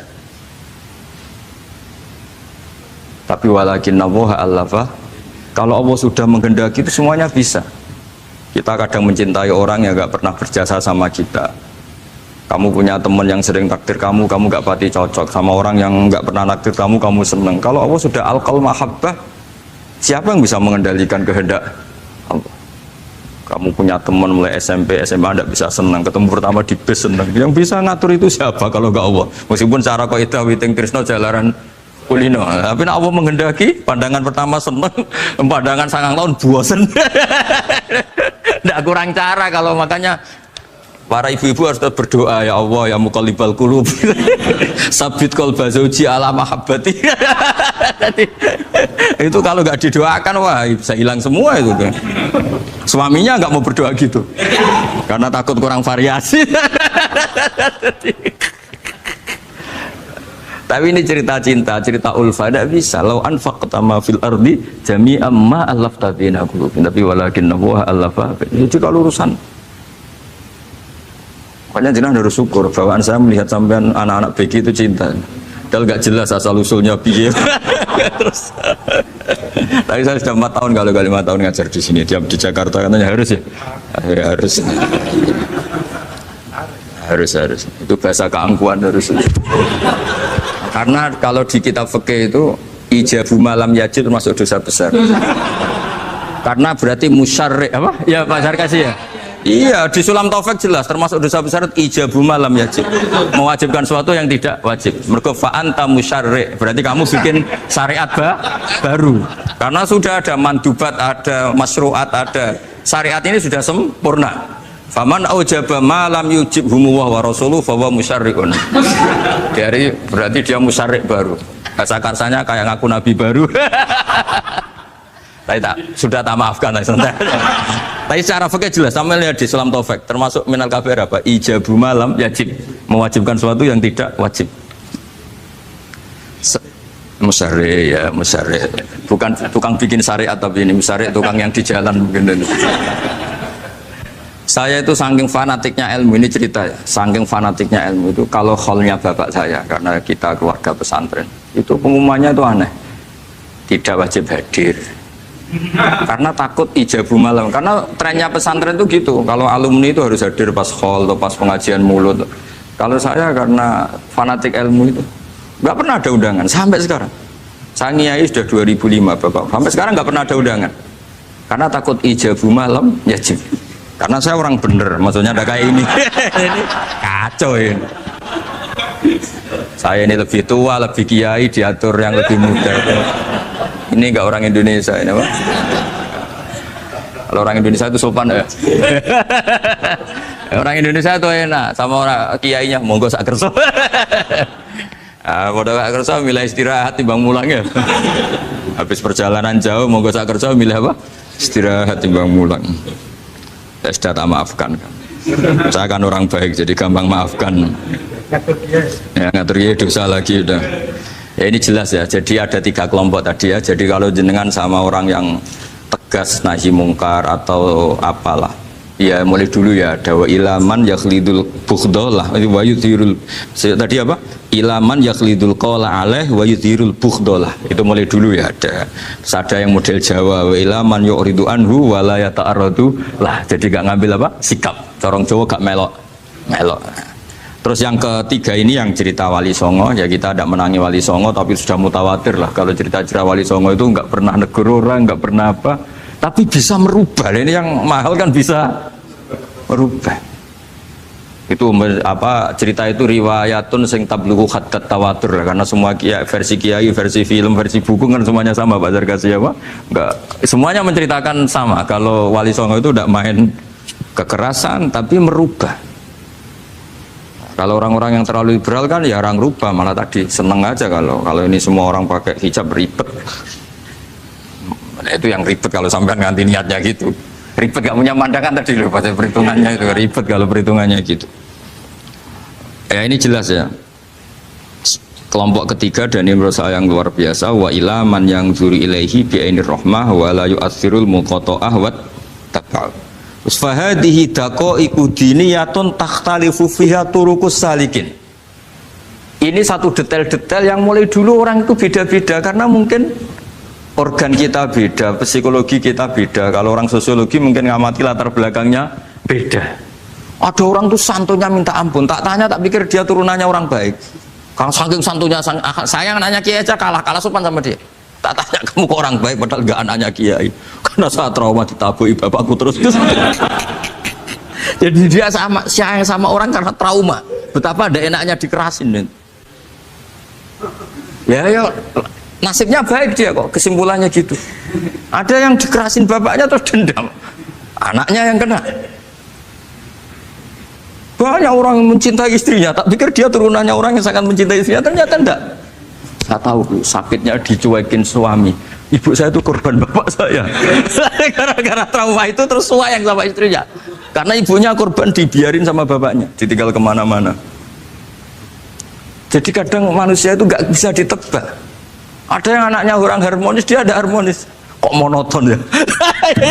Kalau sudah mukallibal qulub nggak pernah tahu kita. Ya, makanya sudah lah, donga aja ya mukallibal qulub sabit qalbi ala dini. Ini para istri donga ya mukallibal qulub sabit qalba zauji ala mahabbati. Tapi aku yakin bapak-bapak gak berani doa gitu. Sabit qalbi ala mahabbati zaujati gak berani. Takut goblok saja. Kayaknya monoton tadi. Ya. Ya, jadi jelas ya, ini masalah-masalah yang nggak mungkin ada kesepakatan ya. Ini jelas fahadihi daqaiqu diniyah takhtalifu fiha turuqus salikin. Nah, daqaiq itu artinya gini ya, daqaiq itu sudah detail. Dikoh, daqaiq jamaknya daqiqah. Dikoh itu detail. Bukan daqaiq bahasa Arab sekarang artinya menit. Oh, daqiqah, daqaiq ada menit barang ini apa dari ini maksudnya dari kata dikoh apa? Detail. Detail itu maksudnya gini. Saya beri contoh ya, semoga contoh ini tidak menyinggung siapapun ya, karena ini murni contoh. Misalnya ini ada warung kopi ya, warung kopi itu dijaga orang cantik, ramah. Terus ini itu dijaga orang solihah tapi judes. Sini boleh utang, ini nggak boleh utang. Ini contoh gampang saja, contoh yang awam saja, model goblok saja lah. Kita ngaji model awam saja. Terus kamu orang netral. Maksudnya netral ya tidak soleh-soleh banget, ya tidak fasik-fasik banget. Ya kayak kelas-kelas gini kan nggak soleh-soleh banget, agak ya nggak jelas lah bahasa pasnya itu nggak jelas.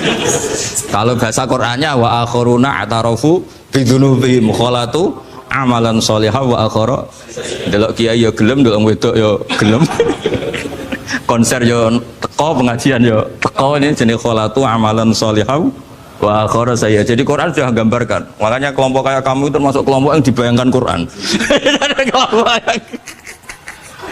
Tapi ya itarafu bidunubihim, kalau malam ya istighfar, astagfirullahaladzim. Sudah pas lah gambaran Quran itu pas, sudah kamu partainya itulah jelas sudah. Kan kita nggak mungkin partai wa minhum sabiqum bil khairati bin ndak lah. Ambune ndak kelihatan. Kalau kalian sudah wali pasti saya tahu, kan ada daftarnya. Wali itu ada daftarnya, ada anggotanya, ada apa? Ada membernya ya betul. Ya saya ulang lagi ya. Ini solihahnya, solihah itu ya solihah lah. Ini misalnya orang ya gitulah. Saya tidak mengatakan sampai nyun sewu orang nakal enggak. Pokoknya ini solihah banget, ini biasa misalnya. Terus tapi ini ramah, sudah ramah boleh utang. Cantiknya sama, kamu jangan bayangkan cantiknya sama. Cantiknya sama atau jeleknya sama. Kemudian ini boleh ngutangi saja, servisnya boleh ngutangi saja. Itu kira-kira kamu marung kemana? Ke sini kan? Yang boleh utang kan? Karena al-insan abdul ihsan. Nah di sini juga sama. Jangan-jangan anak-anak muda itu suka jagongan di gardu di tempat orang nakal karena ada kopi gratis, boleh nyetel tip bebas. Sementara sowan ke orang soleh harus banyak etika, banyak tatanan. Nah, jangan-jangan mereka agak tertarik kita di sini ihsan, merasa dapat baiknya si yang punya rumah, di kita enggak. Nah, di sini sirnya kenapa kiai alim itu sama anak-anak muda suwon santai. Itu awal dakwah itu karena manusia itu pasti al-insan abdul ihsan, manusia itu budaknya kebaikan. Makanya kenapa kiai Jawa itu suka nyuwun sewu mayoran, suka makan-makan. Itu bukan terus buat takok iku sunah Rasul piye dalile piye. Ini urusan dakoek, sesuatu yang hitung-hitungannya sudah jelimet. Bukan tekstualis, ini sudah jelimet. Jangan sampai di tempat orang-orang nyuwun sewu yang kurang baik itu makan-makan mayoran, ketemu wong saleh mentuk ijazah weh. Kon maca ngene, kon poso ngene kan mesti. Nah ini cerita aja, kamu gak, makanya saya bilang nggak perlu nyinggung siapa, ini teori dakoek itu. Nah tapi kalau bawaannya orang soleh itu rileks. Bapak saya itu saya menyaksikan setiap sama tamu itu guyon. Tamu belum duduk aja mesti ibu dibilangin kon gak nomam. Karena tamu zaman dulu itu memang sering gak kelar marung. Tamu saya guys, apa mertamu nang hotel mangan sih ribet. Nah kalau al-insan abdul ihsan, jangan-jangan orang kesini itu Allah nyalakan kita karena kita salahnya kurang ihsan. Makanya diantaranya doanya orang-orang dulu, ya Allah jangan berikan ke orang-orang fajir, orang-orang fasik satu kenikmatan yang saya harus berutang jasa ke mereka. Karena berat, ke depan itu berat. Jadi jangan-jangan kita dakwah tidak mandi itu kurang kompetisi lah istilahnya. Nah makanya Wali Songo itu sikapnya simpatik, ya tadi. Makanya terus guyonan di dunia sufi, meskipun guyonan itu masuk akal. Kok tidak marung yang solihah, kok marung yang enggak solihah? Kalau yang ini senyum, ini merengut. Nah, di sini pentingnya senyum. Meskipun fikih berfatwa senyum itu sunat, saya ulang lagi, fatwa fikih formal itu kan senyum itu sunat. Tapi ada surah yang senyum itu wajib. Ya tadi misalnya kamu kalau jadi kiai senyum orang ngaji ke kamu. Tapi kalau kamu nggak senyum orang ke ngaji yang aliran sesat, misalnya belajar yang aliran sesat. Hanya karena orang netral lu ngukurnya senyum. Bawaan suan kiai dimarahin ya suan yang nggak kiai nggak dimarahin misalnya. Nah di sini hebatnya Quran. Bayangannya walaupun tafadzul walidul qalbi lan faddu min qawli. Kalau kamu jadi kiai kurang simpati pasti orang itu bubar. Di sini fatwa fikih sudah tidak berjalan kalau senyum itu sunat. Ada wajib. Tapi bukan wajib yang keliru kak tadi ijabu malam ya jenda, ini wajib yang karena hitung-hitungan syariah itu. Lo coba ya, mana ada wong soleh yang top ya. Sekedar kita mungkin pegawai negeri atau lurah, orang ke kita harus prosedur. Sementara kadang ke tempat yang kurang baik nggak usah prosedur. Orang kan nyaman nggak diatur timbang diatur. Bawaan gitu saja sudah membatasi akses kebaikan kan. Jadi lepas dari kita tidak bisa melakukan tidak apa-apa, ini kan kita fair secara ilmiah, hitung-hitungannya gitu. Dakoik itu kira-kira hitung-hitungannya begitu. Makanya kiai-kiai yang dulu itu meskipun dalamnya dibatasin karena kiai juga butuh istirahat, butuh macam-macam. Kalau pondok itu enggak 24 jam karena semua orang bisa ngakses. Saya tuh kalau ngaji Rebo itu ribuan, enggak mulai orang jelas, enggak jelas, setengah jelas, yang wali, setengah bulat, setengah buron, ada semua. Sampai ada yang setengah buron pernah ketemu polisi yang ngaji. Saya ini mau nangkap kamu malah ketemu di sini jadi. Jadi sudah lah Pak, atas nama hormat Gus Pak, nangkapnya nanti aja. Karena ketemunya pas ngaji. Karena kebaikan tidak boleh dibatasi. Coba kalau saat pengajian tak batasin, yang dokter saja, yang DRS saja, yang begini saja. Sementara dangdutan nggak dibatasi. Suatu saat maksiat lebih besar ketimbang ngaji. Itu saya ditanya Allah, salam nggak batasin? Saya juga nggak bisa jawab kan kira-kira dia. Nah ini dakwah, maksudnya ini cerita saya tidak ingin nyinggung siapa ini, maksudnya dakwah itu suatu yang perhitungannya detail itu jelimet. Saya punya tetangga kalau tukaran sama suaminya itu jujur betul. Kenapa nak tegakno kopi ra gelem, senane ngopi ning warung. Nang kono nak nyugoi mbek senyum kowe ora. Istri kamu kalau nyugoi, oh ngombe. Di warung kan ngersakno nopo. Padahal cantiknya kadang ya sama, atau kadang cantik istri kamu. Tapi gara-gara duar. Lah itu sudah takoek apa? Takoek. Ini urusan kompetisi, ke kiai dimarahin, ke sini di servis. Nah, ini monggo lah kita belajar bahwa karena sebagian riwayat disebut rasul akli badal iman billah at-tawaddud ilan nas. Setelah kita berargumentasi ilmiah secara tauhid, urutan dakwah berikutnya at-tawaddud ilan nas. Kita harus bersikap simpatik dengan harapan simpatik itu membawa orang ila wahi wa rasuli. Kita tidak punya kepentingan pribadi, punya pengaruh banyak, membernya banyak, enggak lah, ma'adzallah min dalik, enggak. Tapi setelah kita at-tawaddud ilan nas, lu coba Rasulullah itu tiru. Sholat itu kayak apa baiknya? Logikanya barang baik tambah lama tambah baik. Tapi itu mukhalafah, itu bertentangan dengan sunnahnya manusia yang suka cepat. Nyatanya imam yang cepat itu yang lama itu yang disalahkan Nabi. Logikanya kan sholat lama, Qur'annya fasih. Yang imam itu Mu'ad bin Jabal, tidak muntah itu tidak apa. Mu'ad itu sahabat paling fasih, paling alim. Artinya bacaannya itu udah bikin kuping panas. Ini yang ngomong ini tidak saya. Itu ketika kelamaan, yang disalahkan Nabi itu yang kelamaan. Karena supaya orang seneng sholat, ya sholat itu jangan jadi problem dong. Cara nggak jadi problem gimana ya? Jangan lama. Kayak apa agama ini? Sholat tuh sebaik sholat aja dikompromikan dengan hukum sosial. Karena kalau sholat terlalu lama nanti ibadat jadi problem. Sampai segitunya. Ya makanya apalagi kalau kamu sudah ngerasa suaranya elek, tak baku tuh kul huwa lah. Suaranya elek Baqarah. Suaranya elek. Ini kok diting-ditingan. Mustaqim bagus gak suaranya? Paling bagus ya. Sholat. Ya gitu aja ya dibagi ya, yang suaranya tidak bagus suruh imami duhur asar aja. Tadi yang bagus biar maghrib apa isya ya, ya gitu aja. Ya tapi ya, sudah teruskan ya. Jadi yang jelas ada kelompok ketiga, yang jelas ini ya, yang kalau kita bisa niru ya, wa ilaman yang zur ilaihi bi ainir rahmah wa la yu'athirul munqata'ah wa tabau. Nah ini ketika Imam Ghazali fahadi daqaiqu diniyah. Ini detail-detail yang setiap turukus salikin itu beda-beda. Wa yakunu amalu kulli wahidin ala ma yaqtadihi haluh wa waktu. Jadi mulai dulu ini urusan relatif, urusan subjektif. Jadi tidak bisa kamu ada orang itu maksiat.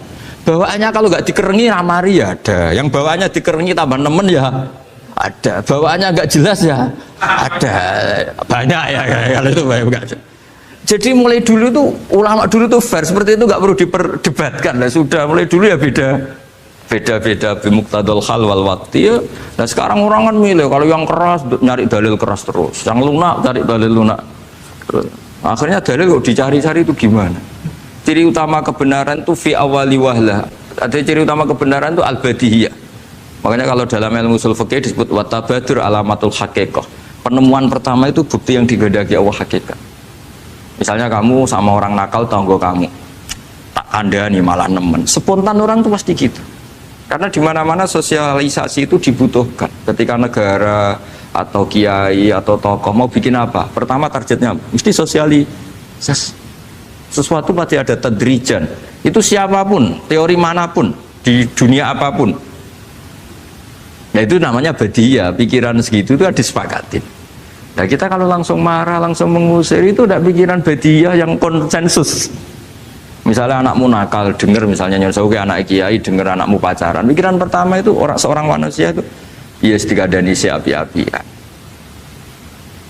Karena tadi itu badihi, itu orang itu. Kamu kepengen beli mobil, pikiran pertama ya enggak sih nabung sih, mesti begitu. Jadi ya pasti begitu lah. Itu kalau kamu ngukur mana yang benar tuh at-tabadur alamatul haqiqah. Kalau kamu ngaji usul fikih itu kan at-tabadur alamatul haqiqah. Karena konsensus lah, agama ini fitratallahi allati fataran nasa 'alaiha. Jadi nggak mungkin lah kita ingin sesuatu kemudian tidak berproses. Ya saya teruskan ya. Tapi kamu jangan kaget kalau setiap angkatan beda. Ini jelas wa yakunu amalu kulli wahidin ala ma yaqtadi halu wa terus wa muqtadul ahwal fi hadil umur imam makruha aw mandubah fatakunu fi rutbatil fadail wala tantahi ila tahrim wal ijab. Nah ini jelas metode-metode itu sudahlah, paling kalau benar ya mandubah, kalau salah ya makruha. Kamu jangan kalau orang salah metode tahrim enggak bisa. Metode itu misalnya gini, ada orang enggak nahi mungkar, oh ini haram, kiai kok enggak punya kepedulian enggak nahi mungkar, ya jangan gitu, itu urusan manhat. Manhat itu tidak bisa berstatus tahrim atau ijab karena ini fleksibel bimuqtadul hal wal waqti. Jadi ini alimnya Imam Ghazali ya, karena ya tidak bisa. Fa inna takhil tahta taklif aslul ma'rifah lillah wa aslul hubba dzalika qad la yata'adda minal mahbub ila ghairihi.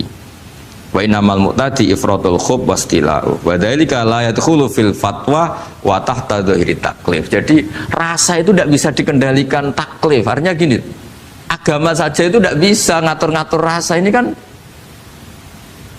Misalnya gini, contoh gampang ya, kamu tidak usah tersinggung, pasti kamu mengalami, bukan mungkin tapi pasti mengalami.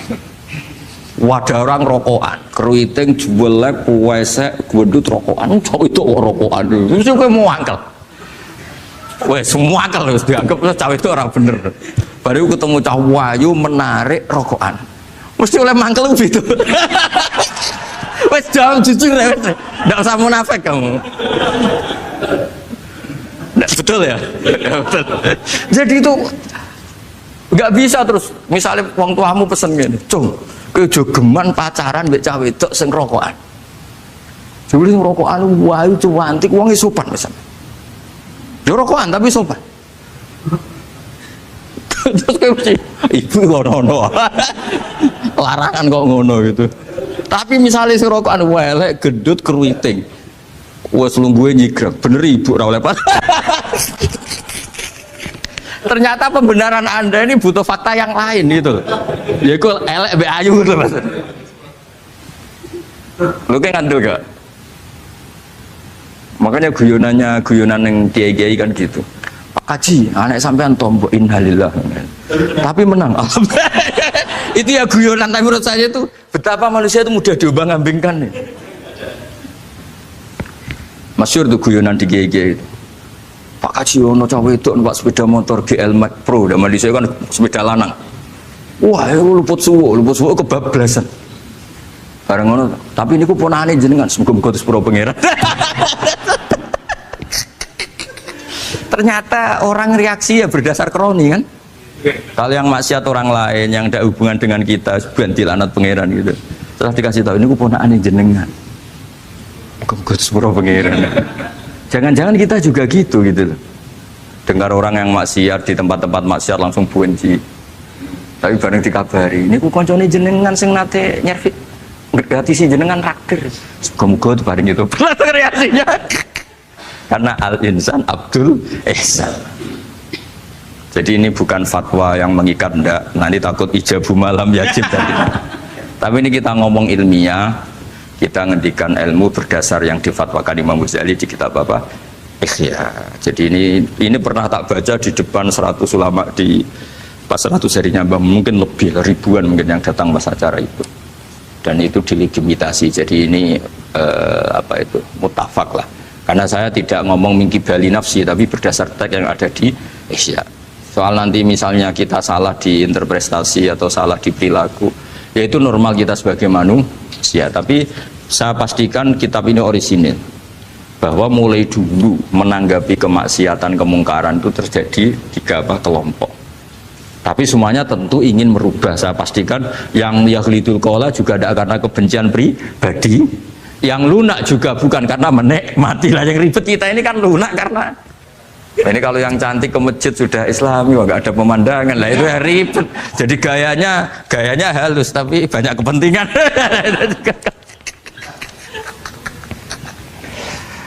Ya ini jelas ya. Jadi mulai dulu makanya Imam Ghazali sampai punya gelar Hujjatul Islam. Di sini kelihatan apa detail-detailnya Imam Ghazali. Dan beliau berargumentasi. Zaman sahabat pun ketika melihat seperti itu ya beda-beda kan. Di antara yang didawuhkan beliau kan mulai periode apa? Sahabat kan. Beliau ngendikan apa itu? Fa inna na'lamu annal ladzina syaribul khamra wa ta'atu al fawahisha fi zamani Rasulillah sahabah maka nuyuhjaruna bil kulliyah bal kanu munqasimina. Jadi beliau cerita mulai dulu masyhur kan dulu di sahabat ya, itu ada orang namanya Nuaiman, kila namanya Abdullah. Itu di Bukhari jelas. Wa kana yulaqabu khimaron. Saking gableknya itu teman-temannya kalau manggil tuh khimar. Terus wakana yuthiku Rasulullah kasiron, dan dia yang orang yang mudah memperbuat Nabi itu tertawa-tawa. Bawaannya itu bodoni webek Nabi. Masyhur itu. Kalau dia ada pedagang keliling itu Bu atau Pak sini dahar sama Nabi. Setelah dahar lagi sing bayari sapa? Ya jenengan derek dahar. Masyhur itu. Ya sahabat ya ada yang gitu. Nah itu kalau mabuk di masjid gak afdol deh. Gak mau di bar, kalau mabuk di masjid. Dia tidak pernah lihat jauh dari Nabi, nggak pernah. Kalau mabuk itu di masjid, sama sahabat-sahabat lain dia dikhat. Dikhat itu diberi sanksi, kalau bahasa pondok ditakzir, ditaktib. Terus saking overnya sahabat yang mentakdib, ada yang ma'aktharoma syarib tal khomrot bena deros. Kowe ujuk nemen ngarepe Nabi kok ngono kelakuan, anta malun. Kowe ku malun. Tapi apa kata Nabi? La tal'anuhu fa innahu yuhibbu wa rasulah. Masyhur itu di kitab Bukhari. Itu oleh komentari Syurahul Hadis, falam yukhriju bil maksiyah anil mahabbah. Ternyata ketika orang ini maksiat, Nabi masih mensifati punya, karena dia tidak mau jauh dari Nabi. Kan banyak orang-orang fasik yang bawaannya nggak mau jauh dari kiai. Makanya orang Indonesia itu kemungkinan tidak tobat itu kecil, karena pas nakal ya cek para kiai dijazai ya cek diwoco. Jadi misalnya nyon sewu bar delok maksiat entek 1 juta, orang masjid ya isih nyumbang. Coba kok mau 50.000 ngono. Isih ora ngimbang gitu loh. Tapi buahnya. Jadi akhirnya ya orang ini orang baik. Jadi makanya ini pentingnya ngaji Quran. Saya mohon lah, ini BG, ini BSG. Setidaknya kamu lihat didikte Quran lah pikiran kita mulai dulu itu Allah sudah membayangkan dan itu pasti terjadi. Ada kelompok sing wa akharu na'tarafu bidzunub. Penting i'tarafu bidzunubihim. Falam yuharrim halalan wala yuhallilu haraman. Penting itu kaidah di fikih itu. Kamu jangan pernah menghalalkan yang haram, jangan pernah juga mengharamkan yang sudah. Kalau salah i'tarafu bidzunubihim. Makanya di antara aturan istighfar gimana? Kita Rabbana dzulamna anfusana, itu aturan istighfar. Kamu merasa salah dulu. Misalnya saya jadi pegawai negeri, misalnya saya Pak Zarkasi ini di Kemenak, mungkin kerjanya benar, atmosfernya benar, semuanya benar, tapi tetap saja salah. Kamu itu dipinterkan itu supaya idza roja'u ilaihi wal yunziru qaumahum idza roja'il, malah gak roja'u, malah roja'u ila departemen. Dalam kebenaran kita pun pasti ada salah, apalagi dalam misalnya saya datang ke Jakarta gini kan ya benar, datang ke sini ke Begit, kon mulang sampai dengarkan ya benar. Tapi tanyakan anak saya yang di rumah yang kelas 3. Bapak kenapa sih ke Jakarta? Salah cara dia. Dan nanti kalau Allah lebih melihat anak saya, hanya anak kecil yang nggak berdosa, saya tetap salah ke sini. Meskipun dosa saya ditanggung sampean. Artinya dalam kebenaran saja ada kesalahan itu loh. Nah, makanya kalau donga tetap Rabbana dzulamna anfusana. Nah, makanya urutan pertama i'tarafu bidzunubihim. Nak salah aku ngaku. Kok salah berargumentasi.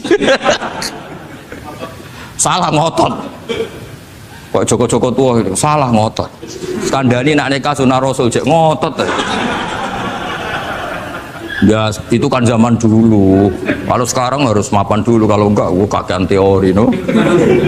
Skandani kene utlubur rizqa binikah niku riyen ye sakniki. Ribet teh. Wah, angel ngandani santri saya gitu, teori ya. Kan kalau di santri lanang kuatah mbak kata ibu arep rapi-rapi ora yo wis buan. Nanti kadani malah berargumen. Mulai santri-santri semangun kota, wis teori tok. Coba sampean tak kandhani, kon tawakal ra mikir pekerjaan. Gak iso kan ke santri kota ra iso. Nah santri desa iso bazar kasih yo. Kandhani sing ngandel kon tawakal. Santri kota ra iso. Gimana? Wes mlaku-mlaku gak go ATM ora wani. Gak go HP ora wani. 2 kilo lupa ninggal ketika milih kembali. Coba kalau ada apa-apa gimana ini? Padahal dulu berhari-hari gak bawa HP. Jadi, nah makanya wa akharuna itu nomor 1 ukurannya i'tarafu. Karena kelakuannya piye? Jenis ini kelakuannya kholatu amalan sholihah wa akhara. Konser ya kok ngarep, mbok ana selawatan ya kok. Wah. Ana artis wayu delok dosokan, ana kiai melok dosokan salaman. Jare malaikat iki penggemar sapa ya?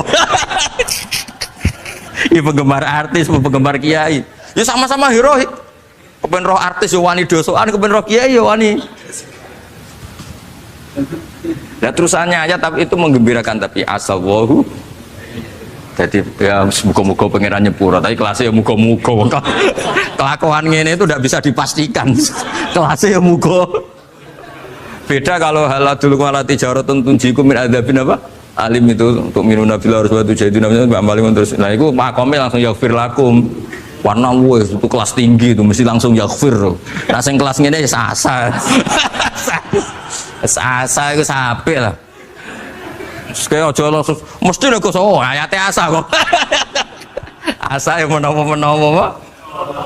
Menawa-menawa.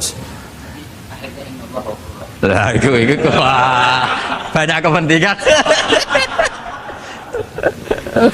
Tapi yang jelas itu asa ya, semoga ya tadi mungkin nawa aja. Ya jadi ini jelas ya supaya maksud saya baca ini tak niati dari rumah supaya kita melihat beberapa kelompok di Indonesia itu ya tidak kaget. Mulai dulu yang yakhlidul qola ya ada, yang yuzhirul bughdo ya ada, yang kelihatan keras, nggak suka maksiat juga bagus. Masa maksiat disukai kan ya tidak baik. yang nggak jelas kayak orang Jawa, nggak melok-melok ya mulai dulu ya ada. Makanya ini jenengan harus matur nuwun sama saya karena perilaku kebetulan yang ternyata punya dalil. Alhamdulillah. Jadi nanti kalau setelah ini terus, wah ada dalilnya. Di Ihya halaman berapa? Pokoknya kata Gus Wa ada lah. Ya, jadi ini terusan ketiga ini yang semoga kita bisa niru ya. Karena itu cerita Wali Songo versi kiai, versi film, versi buku semuanya sama. Tambah melihat maksiat, tambah tertantang kasih sayangnya sehingga terus sampai bina kayak gitu ya. Versi film saja yang kamu tahu mungkin versi film. Itu gambarannya Wali Songo itu masya Allah, sabarnya, teladannya. Iya, semuanya masya Allah lah. Darani wudhunya raup, darani syahadatnya sekatan. Soalnya darani jimat kalimat sotu jimat syahadat itu maksudnya itu. Wong itu kudu de merah delimo itu dalimo. Dalimo ya tauhid. Itu kata Mbah Mun itu orang dulu malah gua golek merah delimo akeh, aduh ribet. Merah delimo itu maksudnya dalima. Orang itu harus berpegangan dalam surat Ikhlas tuh. Qul huwallahu ahad, Allahus somad, lam yalid walam yulad walam yakul lahu kufuwan ahad. Itu kan diakhiri dal sampai 5. Dal-dal yang di kulhu itu yang di akhir-akhir itu kan 5. Maksudnya itu saiki urung iso liyane lah sementing itu dalima. Maksudnya tauhid ini benar dulu, apa? Tauhid ini benar dulu. Dan itu telaten datangi tempat maksiat. Ini kayak gambaran di film-film gitu. Dulu gambaran film-film kuno juga sama kan, ada warung, terus penjaganya gitu, yang datang goda. Dulu ya gambarannya ada gitu. Sekarang ya nggak ada lagi, mungkin banyak ya. Dulu ya banyak sama lah, untuk ukuran zaman itu ya banyak sama. Tapi telatennya, orang Jawa bilang apa ya dituruti. Darane sloko laila. Sloko itu maknanya suluk gitu. Bahasa Jawa jadi sloko. Nah darani ya tadi kayak di Jogja itu ada sekaten itu dulu kata cerita-cerita itu Kalijogo ngadakan satu konser wayang yang boleh nonton, yang bayar tiket. Lah tiketnya itu baca apa? Syahadat. Terus darani sekaten dari kata apa? Syahadat. Ya dituruti orang kok terus ini gak fusha ini. Kamu benarkan sinnya syahadatain. Kamu itu ada saja. Oh kiai nyaran ya. Ya fusha itu. Ya ini jelas ya supaya apa kamu ingat betul bahwa ini ndak gaweane Gus Ba, gaweane Bapak di sini mulai dulu di Ihya ini ya yang jelas ikut Kitabu Adabil Ulfah wal Mahab. Nah terus ini contoh belajar saya supaya sampean ngerti nak. Terus di sini tak tambahin dan itu di bab Ihya yang sama fa inna tafriq bainal ahbab min mahabis syaiton. Ya fa inna tafriq bainal ahbab min mahabis syaiton. Jadinya gini, misalnya Pak Zarkasi maksiat atau saya maksiat, terus bawaannya Pak Zarkasi itu benci saya karena Gus Bak setelah maksiat, berarti tafriq bainal mu'minin, yaitu min mahabis setan. Setan suka, wah saya alhamdulillah orang Islam nggak saling mencintai, nggak saling menyayangi, sekarang sudah ditafriq. Meskipun asal usulnya tafriq demi temannya maksiat, tapi tetap saja kamu memenuhi target setan, yaitu tidak innamal mu'minuna ikhwah. Itu kan bagus oleh berhujahnya Imam Ghazali. Artinya gini, ya oke lah kita benci maksiat, benci ketidakbenaran, tapi jangan pula punya akibat tafriq. Itu kalau itu sesuai target setan itu gitu.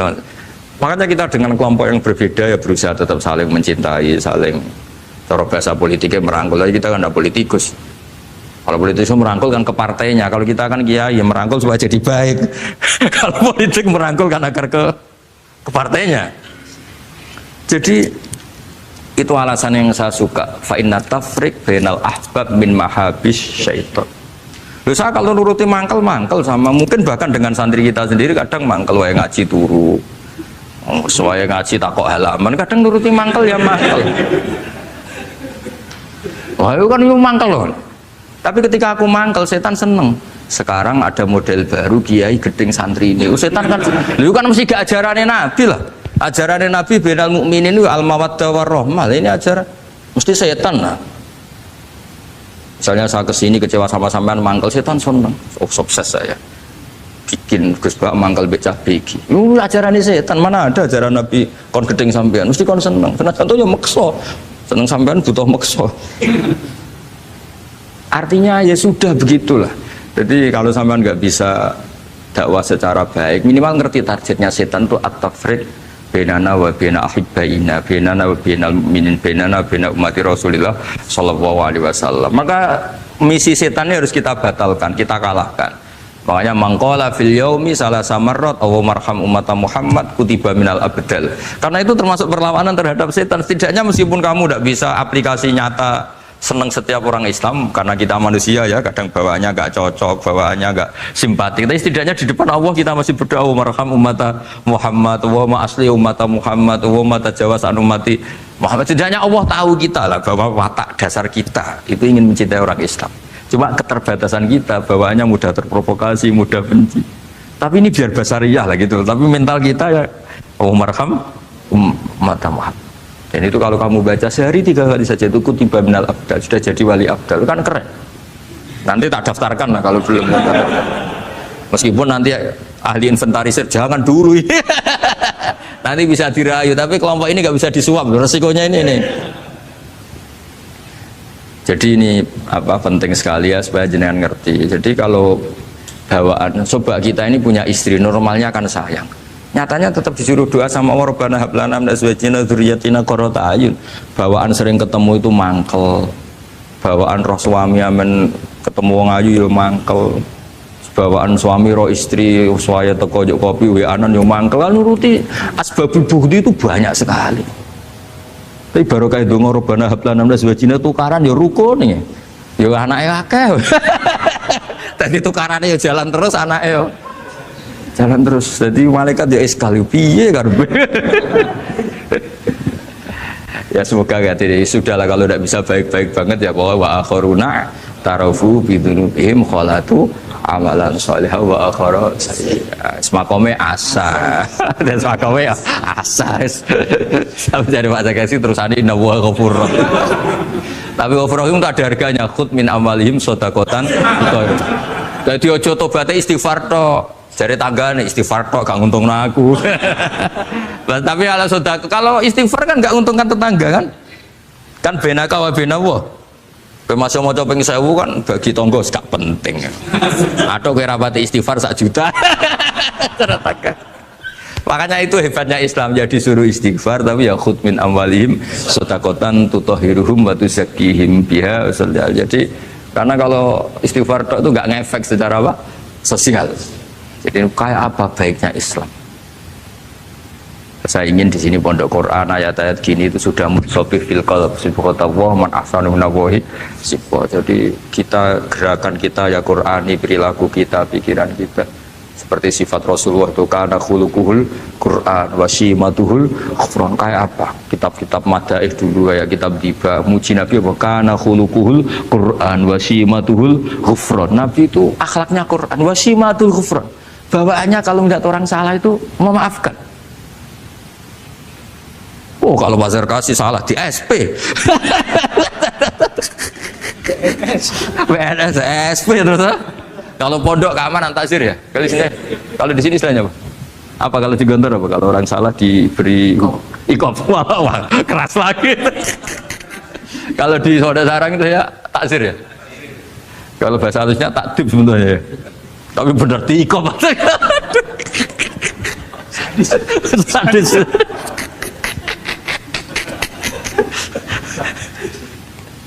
Aduh. Kalau di sini apa istilahnya? Apa? Oh, BNI Roma. Kayak kayak wah ya top sudah makom paling tinggi ya.